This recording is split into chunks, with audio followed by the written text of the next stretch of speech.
La reforma fiscal 2014. Decreto de beneficios para la frontera. La formalidad de las empresas es una tarea La pendiente economía para americana lograr. avanza La ligeramente. proveeduría maquiladora sigue siendo el La gran concentración de pendiente poder de mexicano. mercado en México La es alta. transparencia gubernamental continúa siendo México el está talón de listo para Aquiles producir mexicano. altos volúmenes Las de leyes hidrocarburos. antilavado. Solo Negocios Radio. Las mejores entrevistas y análisis para lograr una toma de decisiones adecuada. Contáctenos. Correo electrónico. Correo@solonegocios.mx. Página de internet. www.solonegocios.mx. Facebook. www.facebook.com/solonegociosmx. Twitter. @solonegocios. Y recuerde, no es nada personal, son solo negocios.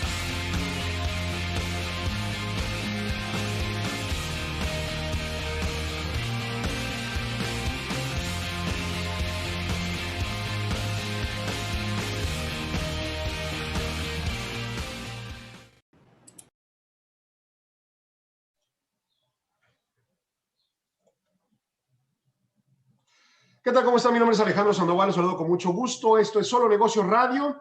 Y bueno, pues el día de hoy, transmitiendo a través de 1300 de amplitud modulada, al igual que por internet en nuestras noticias Radio Mexicana 1300, fanpage de Facebook, al igual que el de Solo Negocios y las demás redes más tarde con el programa grabado. Y bueno, pues empezamos este programa. Vamos a entrevistar en esta ocasión de nueva cuenta a nuestro amigo Gildardo Olivos, quien es socio director de la firma Andersen en Tijuana, y que en su caso pues nos ha compartido desde hace, ¿qué sería? Un mes y medio más o menos, Gil, el tema de precios de transferencia, y que hoy lo enfatizaremos a la temática de maquiladoras. Primero que nada, ¿cómo estás, Gil? Bienvenido. ¿Qué tal? ¿Cómo estás, Alejandro? Muchas gracias por la invitación nuevamente. La intención pues es apoyar, ir en el sentido de la documentación de precios, pero ahora en lo particular para la industria maquiladora, que es un tema apasionante. La verdad es que es una industria y un sector muy específico con el cual pues deben de tener en cuenta ciertas características para poder pagar el impuesto. Y vuelvo a insistir en este tema, la maquila paga impuesto, eso sí es un hecho. Y siempre lo ha hecho, ¿no? Y como un punto de partida, comentar lo que comentamos hace mes y medio sobre precios de transferencia, que es aplicable a todo tipo de empresas donde tenga vinculación con partes relacionadas, sean nacionales o extranjeras. Aquí nos focalizamos a la industria maquiladora de exportación, que para Ciudad Juárez es pues un subsector económico fundamental. Imagino que en Tijuana tiene un peso también importante, aparte del turístico. Pero para nosotros, por ejemplo, nada más en el año 2020, creo que lo comentaba el año pasado, la sesión pasada, pues tenemos una caída del PIB nacional de 8.5%, una pérdida de empleos de 647,000 empleos, pero en Juárez ganamos 13,000, gracias en mucho a la industria maquiladora, ¿no? Entonces, Exacto. por ello la relevancia. Y comentarte, el viernes pasado entrevisté a Fabiola Luna, quien es la presidenta de Index aquí en Juárez, que es la primer presidente en una posición dentro de la empresa del área financiera y fiscal. Entonces, a mi parecer, bueno, pues se hilvana muy bien la plática en función de la especialización del tema fiscal de precios de transferencia, que es de alto relieve para el sostenimiento de este decreto IMEX y de su contribución, como bien dices, que la maquila sí paga impuestos, ¿no? Es correcto. Sí, de hecho tuve oportunidad de revisar, de ver la plática que tuviste con Fabiola.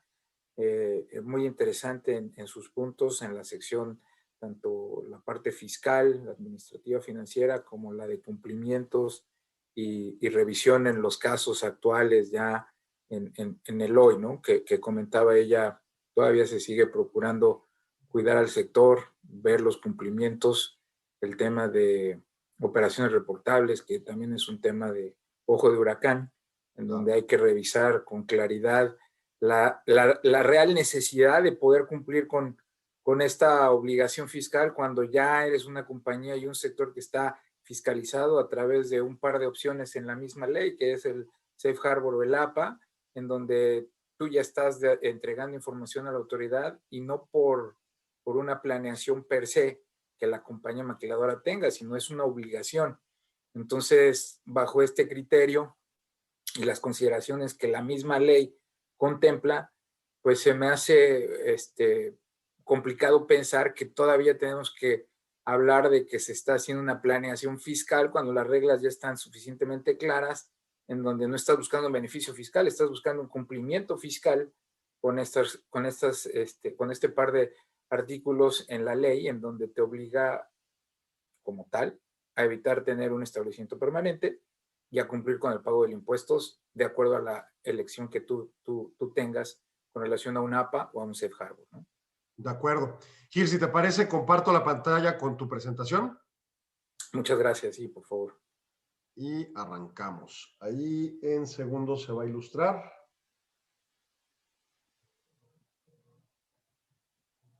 Déjame mover esta partecita para acá. Listo, ya quedó.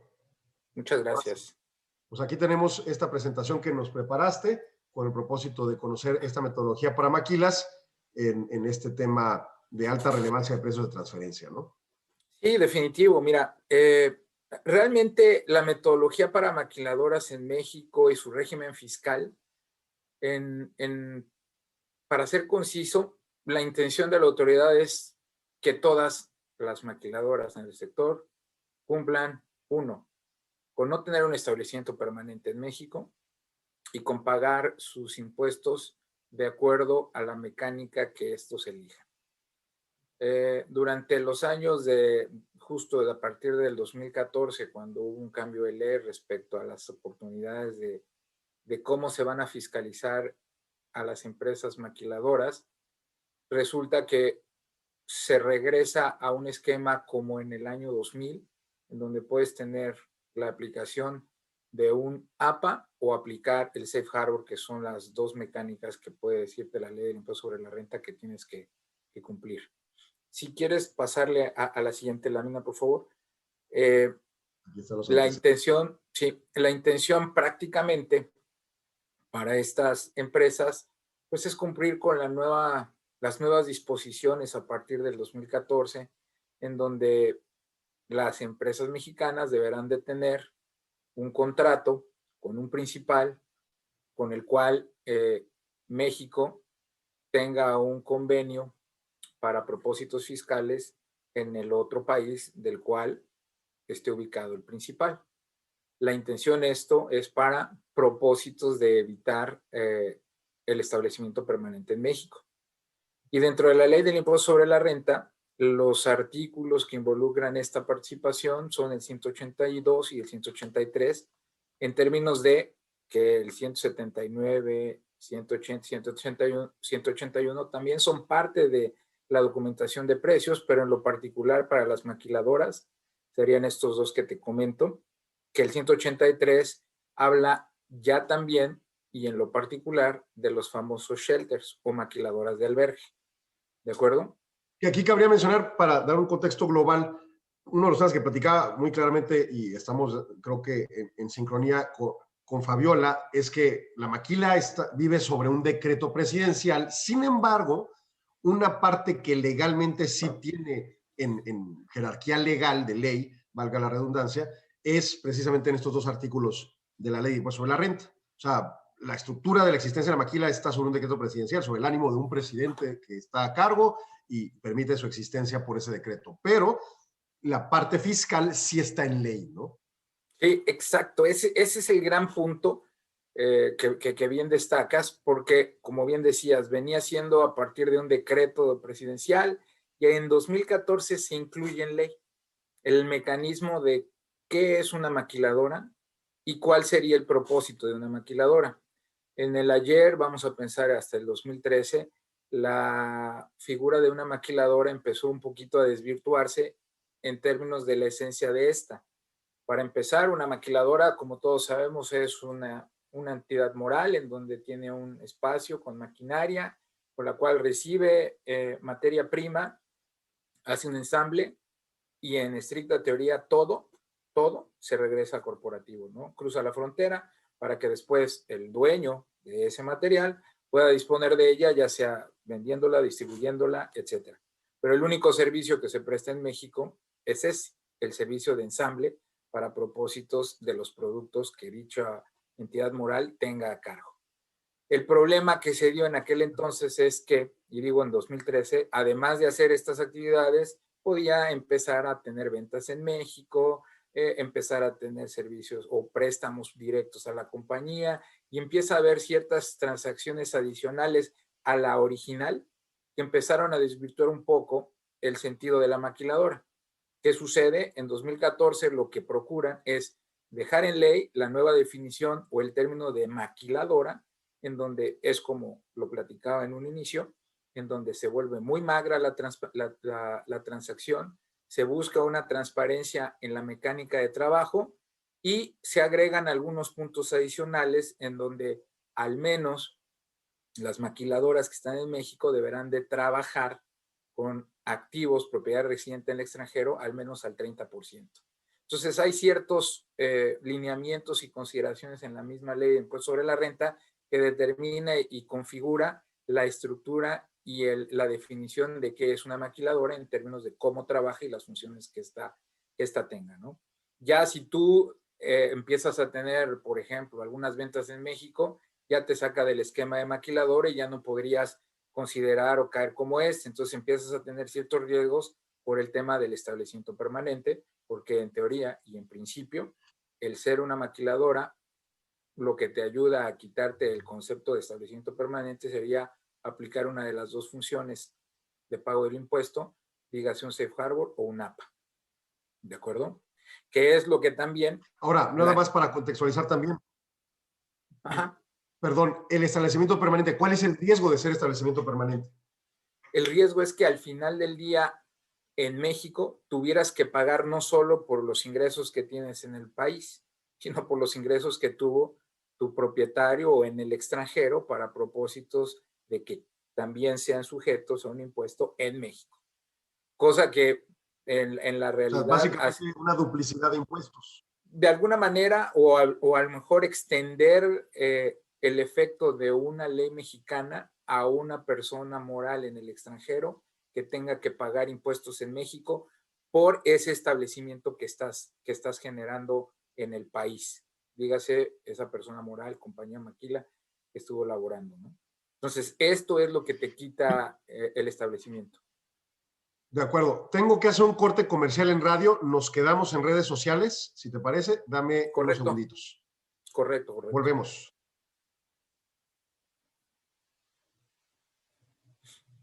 Bien, seguimos aquí en Solo Negocio Radio en redes sociales, platicando con Gilardo Olivos, quien dirige la firma Andersen en Tijuana y quien nos está compartiendo estas ideas sobre precio de transferencia en materia de maquiladoras.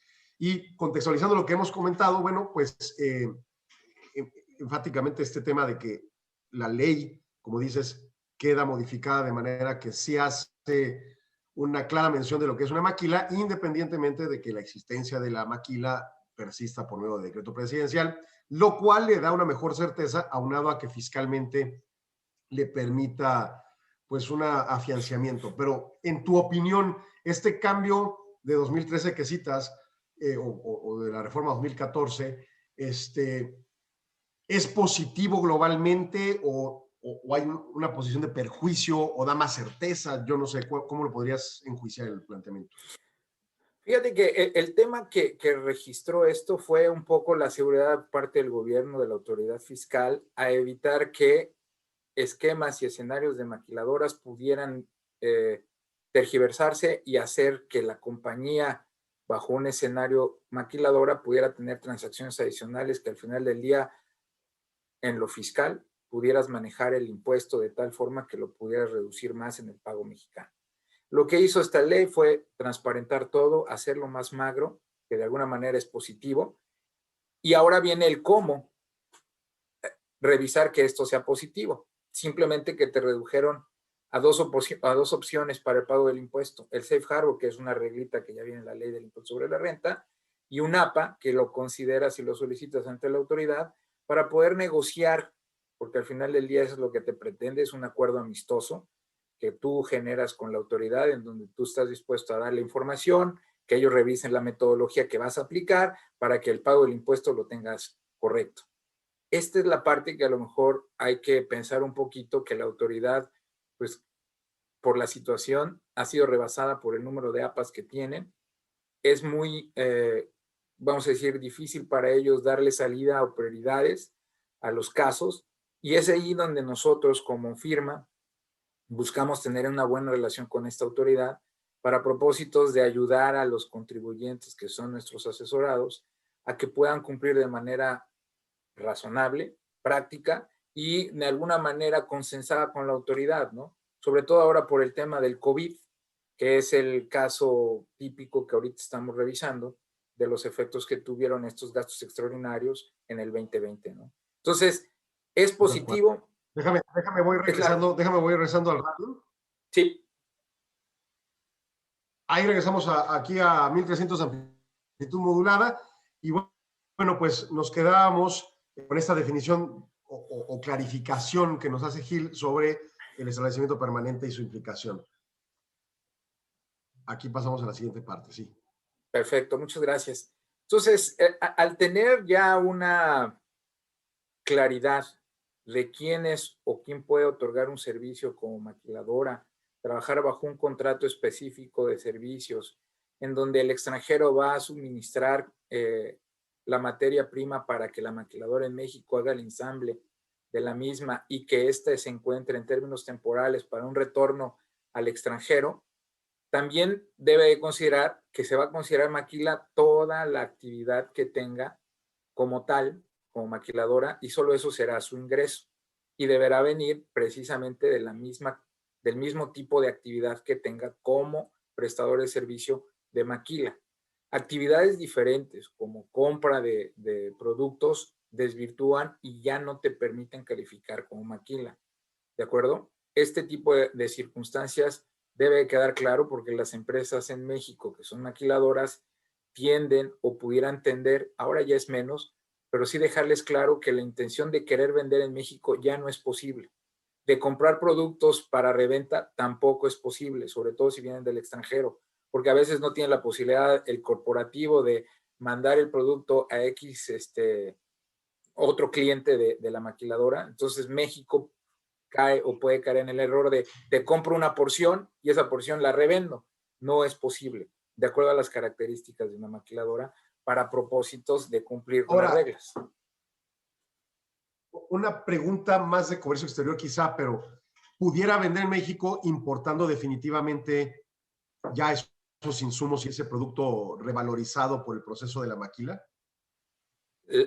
Sí, pero no el mismo contribuyente que es maquilador. Tendría que ser una empresa. ¿Tendría que ser el movimiento físico en la aduana o puede ser por virtual? Bueno, haces todo el movimiento virtual, pero al final del día, el que debe vender no va a ser la empresa que hizo el ensamble como maquiladora, sino debe de ser una empresa adicional del grupo que se encargue de hacer todo el trámite virtual para que reciba ahí el producto, lo compre y ésta a su vez lo pueda vender a terceros. Ese sería lo más transparente que puede hacer una maquiladora. La maquiladora per se ya no puede comprar. Ya no es posible considerar que en el momento de una compra y reventa en México pueda considerarse como maquiladora en México. ¿De acuerdo? Estas son las características que ya están en ley y que técnicamente dan la seguridad a la autoridad de que tú vas a hacer la operación lo más transparente posible y que técnicamente vas a cumplir con la obligación de pagar tus impuestos con las reglas que ellos hayan puesto. ¿De acuerdo?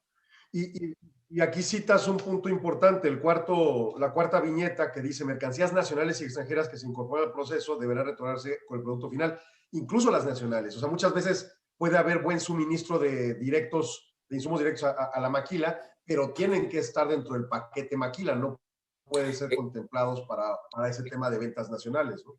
Exacto. Por ejemplo, en el caso particular, vamos a decir que ya tú terminas tu producto, pero tuviste que comprar cajas, plásticos, tarimas a un proveedor mexicano que lo recibes en tu maquiladora, pero todo eso se va a regresar a corporativo, va a cruzar la frontera. Puede ser producto que utilizaste para el tema del embalaje o empaquetado. O dentro del mismo proceso, pudiste haber necesitado de una armella que puede ser proveída por un distribuidor en México, pero bajo las consideraciones de corporativo, quien corporativo te dice, oye, ve y cómprale a fulanito, que te provea dichas armillas para incorporarlas al producto, porque ya tiene mis características y necesidades, incorpóralas y vende y regrésalas a donde sea, Estados Unidos, Europa, lo que quieras, pero ya ese gasto se considera como parte de la operación de maquila per se, únicamente por esa porción, ¿no? ¿Me explico? Excelente. Perfecto.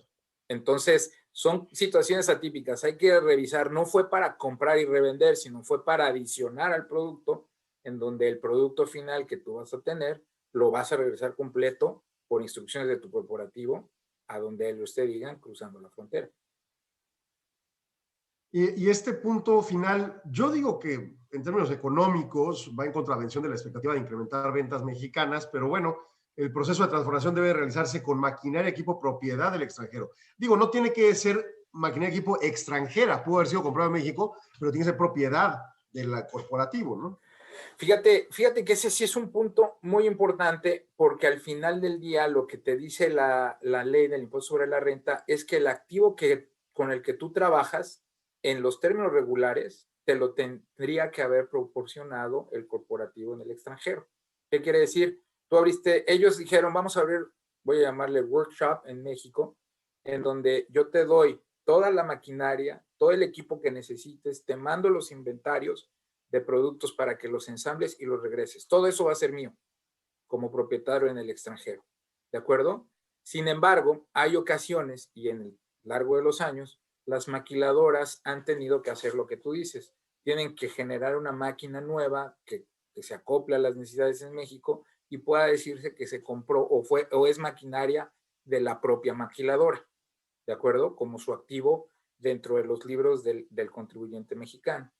Sin embargo, al final, la intención es que, aunque tú tengas activos mexicanos, tú debes de cumplir que al menos dentro de todos esos activos, el 30% sea propiedad del residente en el extranjero para calificar como maquiladora. El 30% tiene que ser propiedad del residente en el extranjero. Es correcto. Ok. Entonces, sí hay una permisibilidad de que la propia maquila sea propietaria de algo del equipo. Sí, aunque claro. eventualmente cuando ese equipo quede en desuso lo tenga que regresar, ¿verdad? Al corporativo. Sí, digo, lo puede regresar a corporativo, lo retorna, hay ciertos permisos y mecánicas para regresar dicho activo a corporativo, y eso ya será en el momento en que pues, el producto que tenga que hacer a lo mejor cambie y cambiaron de fierros y la misma maquinaria per se para poder tener un nuevo activo. A lo mejor se lo regresan y traen otro, o a lo mejor compraron otro en México y lo instalaron, etcétera. Esos ya son casos particulares que hay que tener en cuenta en el momento en el que hagas el cálculo del impuesto sobre una regla del Safe Harbor o el cálculo del impuesto vía un APA. ¿De acuerdo? Que también son temas que vamos a platicar más adelante. Y aquí es lo que sigue, ¿no? O sea, desglosar o más bien empezando describiendo las dos metodologías o mecánicas en las que puede pagar su impuesto sobre la renta. Exacto, exacto. Por ejemplo, un APA es un acuerdo anticipado de precios que tú, de acuerdo a código 34A del código, te da la oportunidad de llegar con la autoridad en México y decirle, oye, yo quiero tener un APA en donde te voy a dar información para que tú la revises y me digas que la metodología que te estoy proporcionando está de acuerdo a las consideraciones de la autoridad en México, para que entonces yo pueda pagar mis impuestos. Es para lo que te pide, es la mecánica de fondo de un APA, ¿de acuerdo? Al final del día, en el caso particular de esta nueva época, esta mecánica o metodología del APA ya está acordada con el IRS, ¿de acuerdo? En 2014 le llamaron Fast Track y ahora se llama QMA, que es Qualified Maquiladora Actions, perdón, algo así, referente a que la mecánica de cálculo simplemente le cambiaron de nombre, pero sigue siendo un fast track de fondo, ¿no? ¿Qué sucede? Ahora, perdón, corrígeme si estoy mal. Entiendo que el tener que estar vinculado con el IRS para el acuerdo correspondiente, número uno, tiene que ver con la gran mayoría de las maquiladoras están con base corporativa Estados Unidos. Pero dos, más importante, tenemos un acuerdo de no doble tributación con Estados Unidos, por lo cual se requiere este tipo de acercamientos y acuerdos, ¿no? Para el QMA. Sí, realmente el QMA es poder acordar entre gobiernos la mecánica en términos de cómo vas a hacer que México pague el impuesto y que Estados Unidos pueda tomar la deducción. ¿A qué voy? Para México, el tema es que si tú estás por un APA, ya no vas a tener que hacer un estudio de forma anual, sino vas a entrar en esta mecánica con la autoridad de intercambiar información en un acuerdo en un acuerdo conciliado de decir, yo te doy esta información para que tú la revises y luego me dices qué te hace falta. La intención es establecer un método de cálculo que ya está establecido en términos de los acuerdos de las dos autoridades fiscales para ver cómo vas a poder tú tener un nuevo ingreso de maquila, que este es muy importante, no es como en los APAs anteriores que obtenías un porcentaje. Ahora el APA lo que te ayuda o lo que te revisa es cómo calcular el nuevo ingreso de maquila considerando factores como activo de residente en el extranjero, inventarios de residente en el extranjero, tu base de costos y gastos, los temas de cuentas por cobrar, las partes de conciliación de efectos inflacionarios, efectos cambiarios, etcétera. Todo eso confluye para poder tener un nuevo ingreso de maquila. Este nuevo ingreso de maquila se evalúa con los gastos que venías teniendo y en consecuencia vas a tener un nuevo margen, que es el que vas a aplicar en tu declaración anual para poder pagar el impuesto. ¿De acuerdo? Al mismo tiempo... Ahora, a mi entender, como operaban los fast tracks, eran multianuales, o sea, no era un asunto que cada año tuvieras que estar haciendo el estudio de precios, ¿no? Exacto. ¿Qué sucede? Cuando tú solicitas un APA a la autoridad te dice tú puedes solicitarlo por 5 años. ¿Cómo funciona? Funciona el año en el que lo solicitas, un ejercicio anterior y 3 hacia adelante, confluyendo en 5 años la validez de un APA. Hubo ocasiones, o de hecho la primera ola de APAs que se registraron, por el tema del tiempo de que lo tuvimos que meter ante la autoridad, cumplía 4 años, porque ya el año anterior, vamos a pensar 2014, se solicitaron los APAs, el año anterior tú ya lo habías pagado con una mecánica y una ley diferente, por lo tanto, pues ya no aplicaba, por lo tanto se volvió 14 a 17. En el 18, ahí sí ya podías decir, o en el 19, solicitar un APA que incluyera 18 a 22, por ejemplo, ¿no? Entonces, es una mecánica que cubre 5 años y que es multianual para propósitos de las maquiladoras. Gil, perdón, tenemos que hacer el otro corte comercial y nos quedamos aquí en redes, ¿sale? Perfecto. Volvemos. Bien, seguimos aquí en redes sociales con Gilardo Olivos de Andersen platicando de precios de transferencia y en particular estamos con los APAs. Entonces, bueno, este tema de la multianualidad, digo, en la perspectiva económica también es un asunto de certeza, ¿no? O sea, te ayuda a proyectar tus 5 años operativos independientemente de la movilidad de tus mercados, pero te facilita y te planea todo muy claramente, ¿no? Claro, te da esta certidumbre de que ya lo estás negociando con la autoridad. El tema que te comentaba hace rato, pretendía caer en eso, es ahorita la autoridad está con un complicado análisis por los efectos de pandemia. La misma OCDE emitió un comunicado, un artículo, un paper, en donde te hace mención de las mecánicas que tú pudieras considerar por los efectos del COVID. Es decir, gastos extraordinarios, que creo que la siguiente lámina lo podemos tomar para irnos más rápido, en donde tú tendrás que evaluar qué fue un gasto extraordinario no recurrente, qué te afectó a tu base, cómo lo pudieras considerar. Obviamente las guías te dan eso, una guía para poder tener en cuenta que lo pudieras excluir, para decir que si al final del día el sector tuvo una rentabilidad menor, no tendrías tú por qué en lo particular en una industria como la de la automotriz o a lo mejor una electrónica, tener un retorno más alto que los de la industria.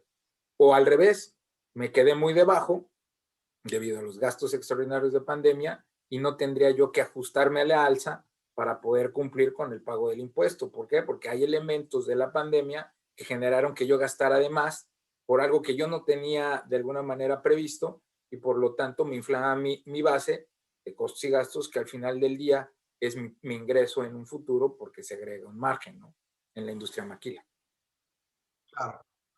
De acuerdo, ahí vamos a regresar al aire. Si quieres, entonces comentamos en general APA y Safe Harbor y luego ya procedemos a la parte concreta de estos puntos extraordinarios, ¿no? Claro, claro que sí. Bien, continuamos aquí en Solo Negocios Radio, platicando con Gilardo Olivos de Andersen y en particular sobre precios de transferencia, y estábamos en esta filmina de la diferenciación de APAs y Safe Harbor. Sí, digo, al final la intención con un APA, tú te ahorras de alguna manera el estar presentando lo que le llamamos ahora el local file BEPS, si tú ya tienes una resolución hecha, ¿no?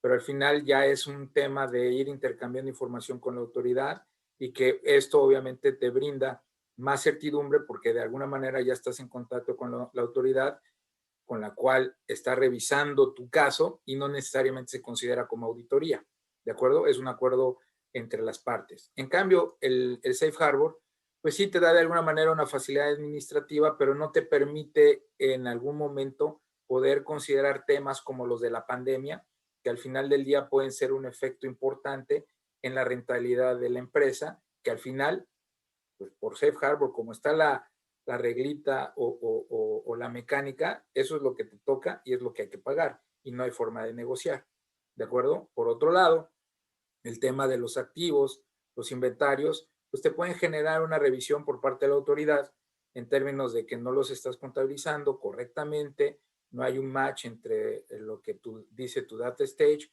con lo que traes en los libros americanos y en los registros de los anexos 24 y 31 de los dictámenes fiscales, y que obviamente hacen diferencias que pueden generar esta revisión. Y finalmente, pues al final del día la negociación pues no se requiere, simplemente es cumplir con la regla de Safe Harbor y pagas el impuesto. En cambio, en el APA te da esa gran ventaja de poder negociar, si tarda más tiempo, pero tienes esa posibilidad de negociar, de llegar con la autoridad y enfrentarte a una buena plática para propósitos de ayudar a la compañía. Y aquí, como dices, en el punto número 3 del APA, pues no debiese detonar en auditoría. Si está negociado, está preplanchado, digamos, ¿no? Exacto, exacto. Te evitas esto, ¿no? El APA te da esa oportunidad de que te lleguen a auditar, porque al final estás proveyendo lo que ellos te piden, pues simplemente para cumplir con la mecánica del APA. ¿De acuerdo? Perfecto. Muy bien. Los costos. Sí, fíjate que esta lámina creo que es de suma importancia, sobre todo por los efectos que hemos estado viviendo en el año, pues prácticamente desde el 2019, el 20 y a la fecha, que son los gastos que técnicamente pueden ser un detonante para poder evaluar si puedes excluirlos de un margen, es decir, no incluirlos en tu base para luego aplicarles un porcentaje de utilidad, o simplemente meterlos como gastos extraordinarios, o dejarlos como un gasto incurrido por la maquila, ¿de acuerdo? Y vamos a un caso particular. En las maquiladoras hoy día en el año pasado, tuvieron que excluir gente porque a lo mejor era vulnerable y no podía estar trabajando en la compañía, pero para poder seguir produciendo, tuvieron que contratar a alguien más, gente más joven, en donde tendrían que pagar una doble nómina a los que dejaron en casa, pero a los que también tuvieron que cubrir esas posiciones. O a lo mejor el gasto extraordinario de tener que de prescindir de ese equipo que ya no pudo estar en la compañía porque era vulnerable y ya tampoco era sostenible para las empresas poderlos tener. Entonces, estos tipos de gastos, yo te diría, son susceptibles a un análisis en el cual, en la mecánica del APA, puedas tú considerarlos o no en términos de obtener el nuevo ingreso de maquila, ¿de acuerdo? Lo mismo sucedió con el tema en abril, vamos a decir marzo, abril y mayo, que fue cuando la autoridad emitió las consideraciones de que ciertas empresas esenciales quedaban abiertas y otras tenían que cerrar. En ese sentido, obviamente los activos, los inventarios que tú tenías se quedaron estacionados. Entonces, encontrar un mecanismo de análisis para propósitos de disminuir esa carga que te podía haber generado un retorno, dígase un ingreso, es lo que nosotros estamos revisando, porque las empresas maquiladoras en ese 2020 pues tendrían que hacer ciertos ajustes. Es muy importante comentar lo siguiente. Actualmente la autoridad fiscal todavía no tiene bien planchado o bien claro el cómo vamos a evaluar estos costos que vamos a revisar. Pero sí es una realidad que las mismas guías de la OCDE van a ser utilizadas como base para poder la autoridad determinar qué rubros podrán ser incluidos. Y creo yo que esto es muy importante porque hay casos como los que te dije, que no hay vuelta de hoja, que deben de ser incluidos, y es la mecánica en la cual nosotros tendríamos que evaluar el cómo hacer la mecánica apropiada para disminuir el ingreso en el ejercicio 2020 y lo que vaya a resultar en el 2021, porque ahora costos que en el 2020 eran extraordinarios ya en el 2021 pudieran ser regulares. Entonces hay que tener esa sensibilidad del cómo registrarlos para propósitos de el nuevo ingreso de maquila y en consecuencia tener una utilidad y por lo tanto pagar un impuesto. Entonces, entrar en esta discusión, entrar en esta revisión, entrar en este análisis es parte de lo que nosotros como Andersen en la parte de precios de transferencia podemos ayudar a las empresas a poder tener junto con ellos, yendo de la mano, a generar escenarios conservadores que puedan sentirse satisfechos los clientes en términos de ir para adelante, porque prácticamente la autoridad ahorita está justo en esa parte de negociación, en tratar de ver qué va a suceder con el IRS, qué va a aceptar. Y te digo otro comentario, hay un tema en este punto particular de la negociación entre México y Estados Unidos, en donde técnicamente el IRS lo que pudiera presentar o preocupar es darle un poquito la pauta a México de exponer lo que se requiere para una mayor recaudación en el país, y que para Estados Unidos puede decir, ok, me parece bien, pues tú pedirles, delimitarles o hacer lo necesario para que tú recaudes, pero para mí Estados Unidos como quiera voy a tomar la deducción porque yo soy el que paga. ¿Me explico? O sea, yo en Estados Unidos tengo esa posibilidad de que todo lo que te dé mucho o poco yo lo voy a tomar como deducción. ¿Qué va a suceder? ¿Qué tanta deducción voy a tomar? ¿Una grande o una pequeña? Grandes corporativos van a tener una deducción muy parecida, simplemente ajustada, pero al final del día no hay una pérdida. Sin embargo, las empresas pequeñas sí van a tener un efecto que hay que cuidar precisamente para que estos en el corporativo puedan seguir tomando su deducción, y al final del día también ver qué va a pasar con el famoso, la PTU, que en términos de las maquilas, pues es, tú sabes, el 10% sobre la utilidad que van a pagar de impuestos, ¿no? Ahora, que para Estados Unidos es un costo. Pero en ese sentido, Estados Unidos, su determinante va macroeconómicamente concebido a partir del criterio de que tienen un megadéficit, cada día más megadéficit fiscal, y la probabilidad eventual de una reforma fiscal en Estados Unidos de que aumenten los impuestos y la necesidad de empezar a acotar sobre todo aquellas empresas que sacan producción de su país, ¿no? En la noción esta de America First, que ya no es el presidente propiamente que está a cargo, pero que finalmente tiene implicaciones. O sea, lo que me dijiste, van a tomarlo como una deducción, sí, probablemente para una negociación express, pero ciertamente en el tiempo no es algo que les agradaría demasiado estar concediendo tantas deducciones a empresas que al final del día ni siquiera tienen toda su producción en Estados Unidos, ¿no? Claro, comprendo esa parte. Aquí lo que hay que revisar es que al final del día, para ellos, el tema de una maquiladora en México, pues es parte de su cadena y proceso productivo, que moverla también es un tema de fondo, que es en donde yo creo que sí estarían conscientes en lo que tú dices. Oye, hay que negociar, y qué tanto voy a ser permisivo como IRS a dejar que me bajen la deducción o me incrementen la deducción si México pone más trabas para que tu ingreso de maquila no baje y en consecuencia la utilidad. ¿Me explico? Sí, de acuerdo. Pero sí es algo quizá no ahorita, pero que en los siguientes años, probablemente para la siguiente ronda de negociaciones, eventualmente sí pongan el dedo en la llaga, porque la problemática fiscal estadounidense es delicada. Digo, platicaba con un compañero economista hace poco y le decía, bueno, parece que Estados Unidos puede endeudarse lo que se le pegue la gana y nunca le va a pasar nada a su estructura financiera, pero no es cierto, eventualmente va a correr factura esa situación, ¿no? Entonces, son temas que su IRS tendrá que detallar eventualmente y evitar tantas pérdidas por doquier, ¿no? De acuerdo, totalmente de acuerdo. Y este año de pandemia, por ejemplo, va a ser, bueno, el año 2020 y ahora las negociaciones para la declaración anual que están próximos a presentar todas las maquiladoras, es un detonante importante porque ahorita todo lo que se está presentando en las declaraciones anuales es una posición, yo sugeriría conservadora, porque al final en el 2021, durante el segundo semestre, la autoridad tiene la posibilidad de renegociar con el IRS estos términos y las condiciones que se van a dejar en blanco y negro para que las maquiladoras puedan hacer uso correcto de los costos, que al final del día me va a generar un ingreso y por consecuencia en una utilidad.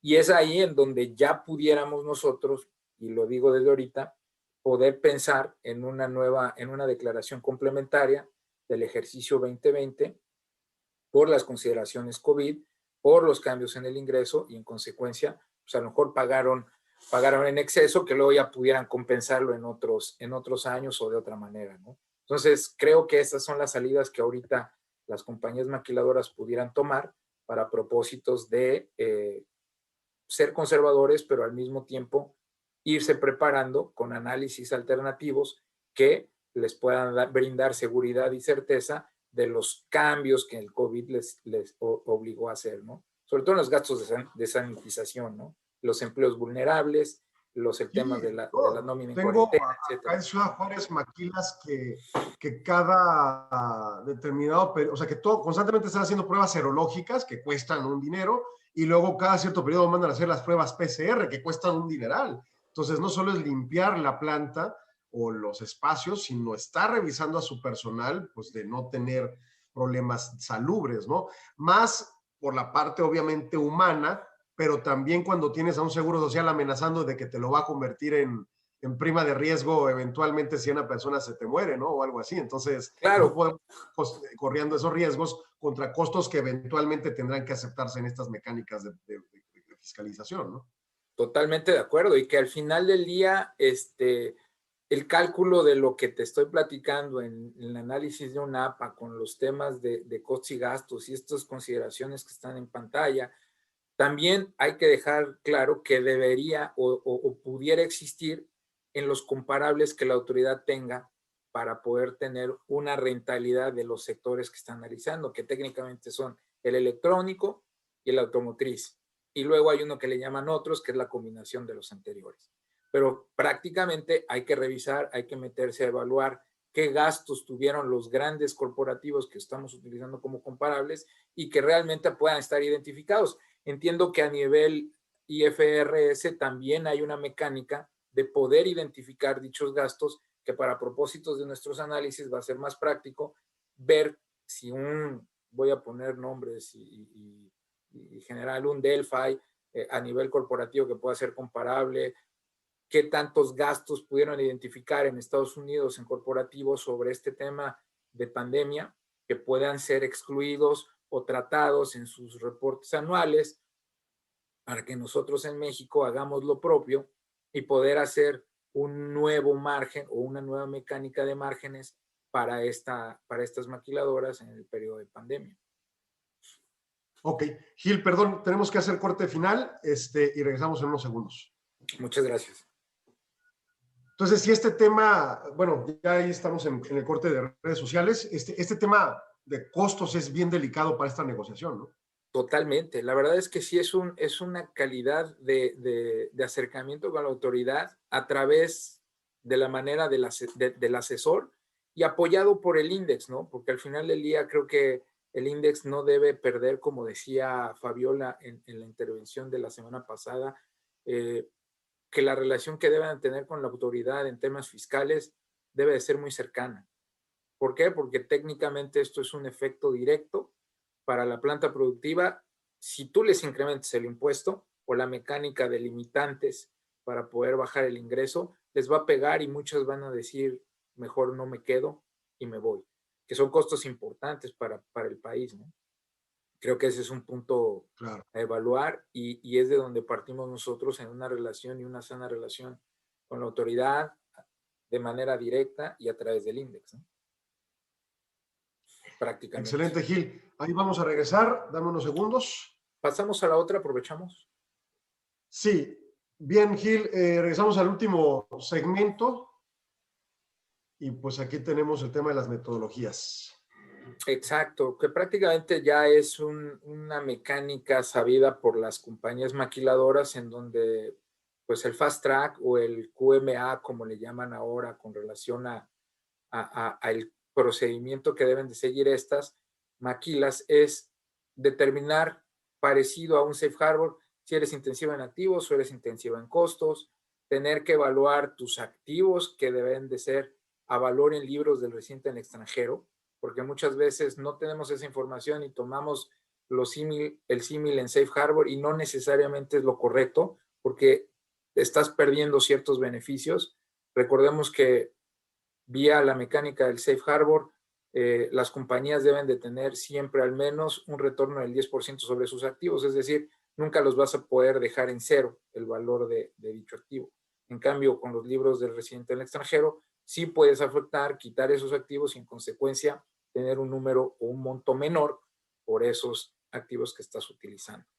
Hay que evaluar el tema de los inventarios, sobre todo también en las capacidades ociosas que pudiste tener en el año pasado, qué tantos factores de interés pudieran, como tasa de interés, poder afectar ese inventario que dejaste en planta y que tendrías que encontrar un factor que ayudara a disminuir el monto de estos justo por la no actividad que se dio entre marzo y junio, por llamarlo así, de las compañías, ¿no? Y estos factores combinados al final te van a dar el ingreso por maquila, adicionando un efecto muy importante, el de las cuentas por cobrar.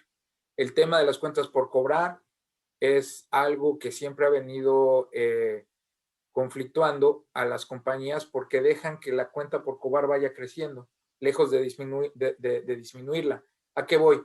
Regularmente, corporativo lo que te regresa o paga México son los gastos regulares, pero no paga el margen. ¿Por qué? Pues porque sabemos que es una empresa relacionada y que potencialmente lo vas a recuperar. ¿Qué sucede? A veces vamos dejando que esto se vaya incrementando y se vuelve una bola de nieve y en lugar de recuperar tu cartera de $100 o 100 millones, solamente recuperas 80 porque el 20 es parte de los márgenes que estuviste dejando. ¿Qué se recomienda? Tratar de pagar lo más rápido posible porque la autoridad te dice que debes de tener un retorno a 60 días hasta el 2019. A partir del 20 pudiera haber ciertas consideraciones en donde potencialmente, yo creo, te darían a 90 días el que el corporativo te pudiera pagar. ¿Y esto por qué? Pues obviamente por consideraciones naturales, no había flujos, no tuvieron ventas, bajó el flujo para poder pagar a México y te puedes retornar a lo mejor en 90 días. ¿Es una posibilidad? Sí. Creo que puede ser un elemento a negociar y a poner atención para que la autoridad lo considere. Sí. Si es de más de 90 días, me parecería perfecto porque realmente fueron marzo, abril y mayo. ¿De acuerdo? Como esto hablamos en términos de economía, es un sobrecalentamiento, no afecta en esos primeros meses, sino afecta en junio y julio y realmente es cuando tendríamos nosotros que evaluar que mi cartera se incrementó por razones de que el corporativo no me pudo pagar, ¿no?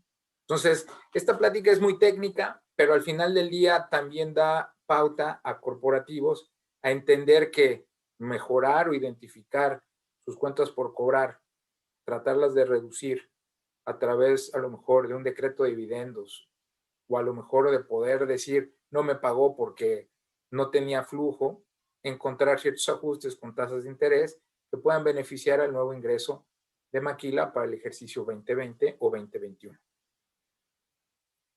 De acuerdo. Entonces, es como un llamado de atención a las operaciones maquiladoras para analizar particularmente cada uno de estos renglones y evaluar correctamente cómo tomar determinaciones en donde haya estos sesgos que la propia cuarentena obligada te llevó y que quizá incluso te sigue llevando porque decíamos, por ejemplo, oye, los empleados vulnerables, pues los vulnerables teóricamente todavía no pueden volver a operaciones, seguramente muchos lo están ejerciendo, pero muchos no, o tienes home office y luego vendrá ahora con las nuevas legislaciones las implicaciones correspondientes de gasto o lo que quieras, ¿no? O sea, hay muchas cosas que están recurrentemente ocurriendo y que están alterando precisamente la estructura financiera de las empresas, ¿no? Y entonces eso tiene que contemplarse a detalle para llegar a un ingreso maquila adecuado, ¿no? Para luego calcular el APA.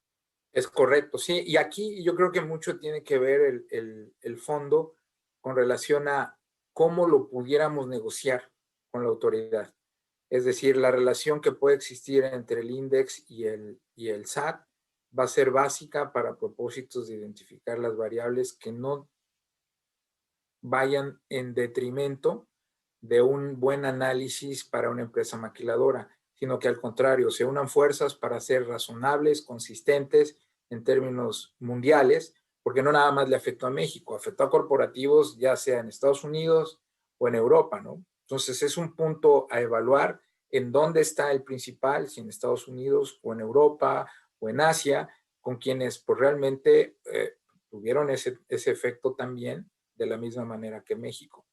Y la relación que puede existir de manera particular como asesores con la autoridad, pues puede valer mucho la pena en la relación que puedas tener en términos de decir, oye, vamos viendo este caso particular, ayudémonos, es una necesidad, porque pues es una planta productiva, es un grupo de personas que están trabajando para dicha empresa que también deben de tener un seguimiento, no nada más por corporativos grandes, sino obviamente por empresas que no son de ese calibre, pero que necesitan la misma ayuda, ¿no?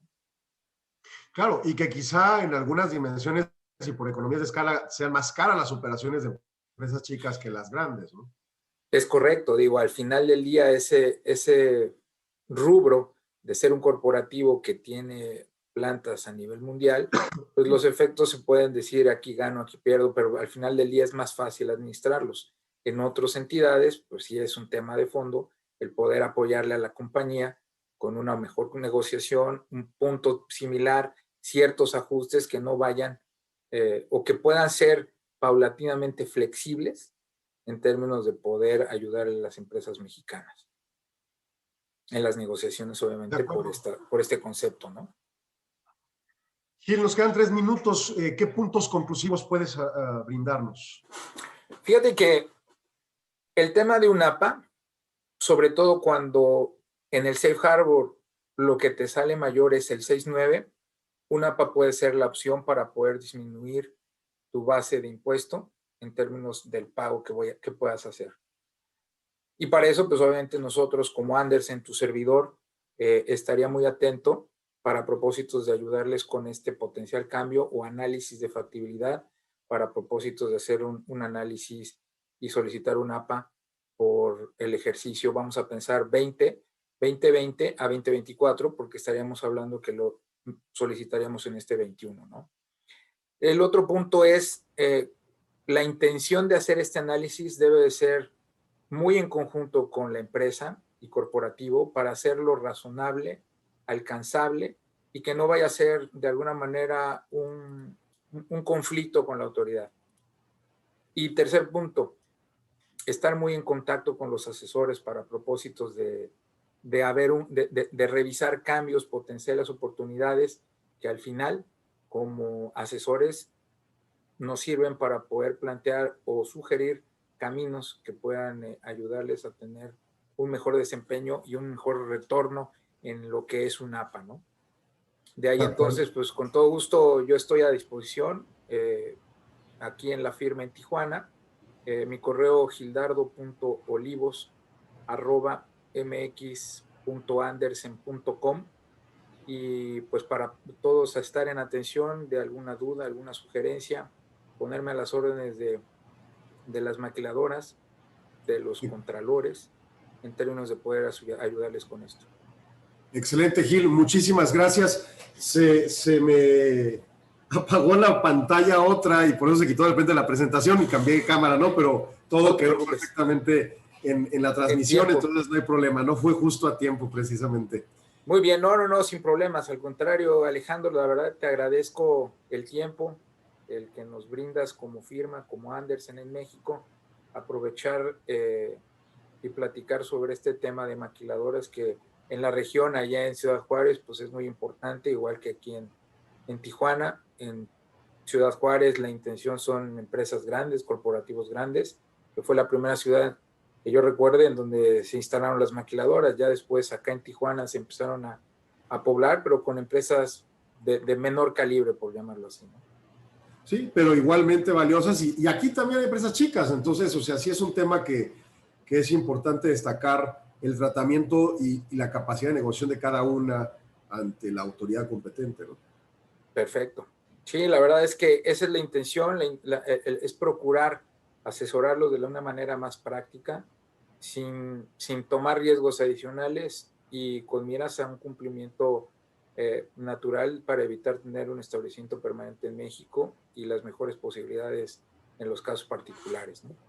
De acuerdo. ¿Nos repites tu correo para terminar?